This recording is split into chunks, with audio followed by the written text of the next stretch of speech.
ఇప్పుడే జీ5 app download చేయండి. చూడండి మీ ఫేవరెట్ టీవీ షోస్ ఎప్పుడైనా ఎక్కడైనా. ఆలియా గారు, మీకు చెప్పాను కదండి, కొన్నాళ్ళు అవమానాలు బాధలు తప్పవని.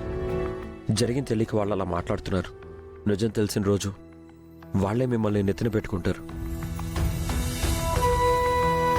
వాళ్ళేదో అన్నారని నేను బాధపడట్లేదండి.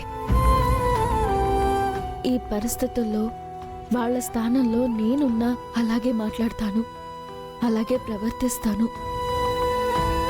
ఎందుకంటే వాళ్ళ మాటల్లో నిజం ఉంది, వాళ్ళ బాధలో న్యాయం ఉంది. నా బాధంతా నా వల్ల ఇద్దరి జీవితాలు ఆగిపోయాయి, ఒక కుటుంబం చిన్న భిన్నం అయ్యిందని. మీరు అలా అనుకోకండి. ఇందులో మీ తప్పేమీ లేదండి. జరిగిన దానికి పూర్తి బాధ్యత నాది.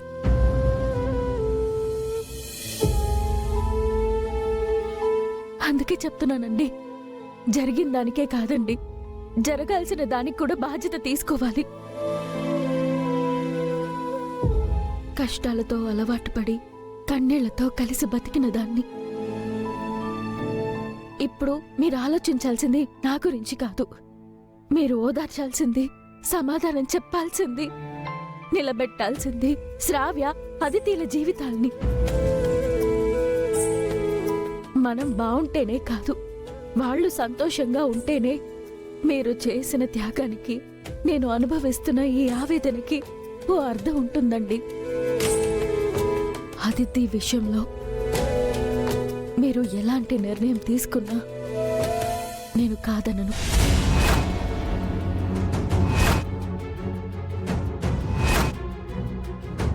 ఎలాంటి నిర్ణయం అయినా అంటే?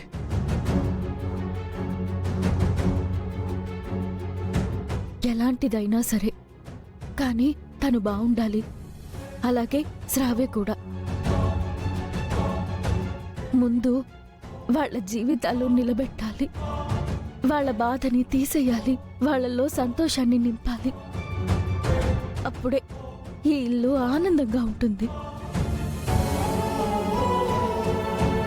చూడండి, నన్ను ఈ ఇంటికి దగ్గర చేస్తాను అన్నారు,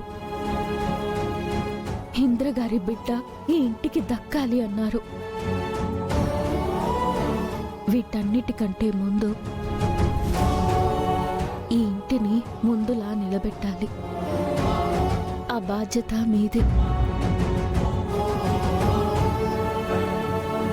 కుటుంబం అంటే ఏ ఒక్కరో ఇద్దరో కాదండి, అందరూ కలిస్తేనే కుటుంబం. ఇది నేను కోపంతోనో నా బాధతోనో చెప్పడం లేదండి, మనస్ఫూర్తిగా చెప్తున్నాను.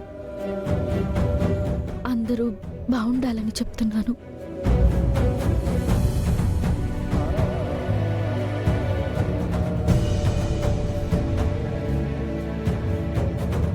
జీ5 యాప్ డౌన్లోడ్ చేసి అన్ని ఎపిసోడ్స్ పూర్తి ఉచితంగా చూడండి.